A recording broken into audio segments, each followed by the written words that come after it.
Welcome back to the Last Raven tutorial videos. In this episode, I will go over the basics of learning to control your AC and learn to get better with controlling your AC. So to start off with this, let's talk a bit about some of the information you are presented within the game. Once you start a mission, you have this interface. The left green and red bar is your energy gauge. This dictates how long you are able to fly and dash, and if you happen to be completely out of energy, you are unable to dash until your gauge is refilled back up 100%. The top left shows your AP, which is your health, and the top right shows your radar, which displays where you and any enemies within range are. On the right, you can also keep track of the ammunition of your weapons. You can walk around and strafe with your AC, and if you press jump and then hold it, you start flying.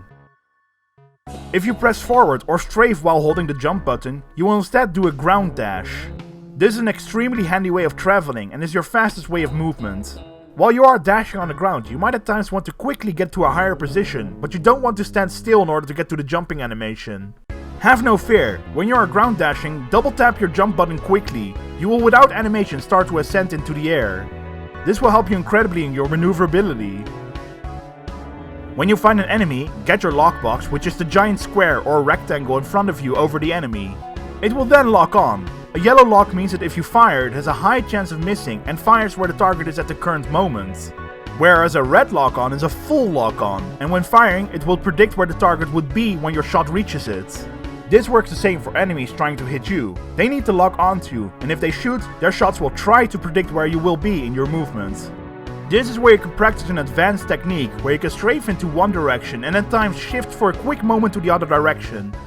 This can completely fool a lock-on into shooting into the completely wrong direction if done well. One more thing to take note of when missiles are coming your way.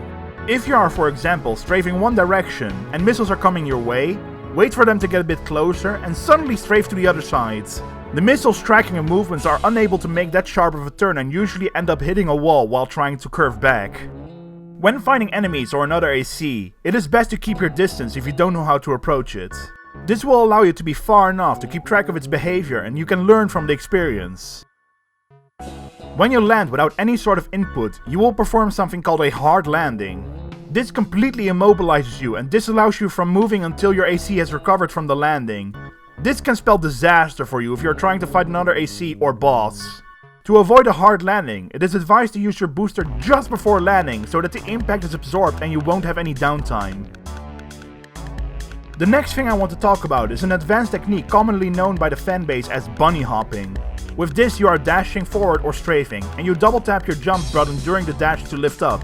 However, you will instantly land down to continue dashing, and you can perform another quick flight again. Due to the movements looking like a bunny hop, it is fan-dubbed the bunny hop. This is a way to keep moving to avoid being a standing target and regenerate some energy during the moment you fall down. While this is very handy to keep on the move, a full-on ground dash without bunny hopping is the fastest way of travel and should be done if an aggressive enemy is getting too close to you and you need your distance.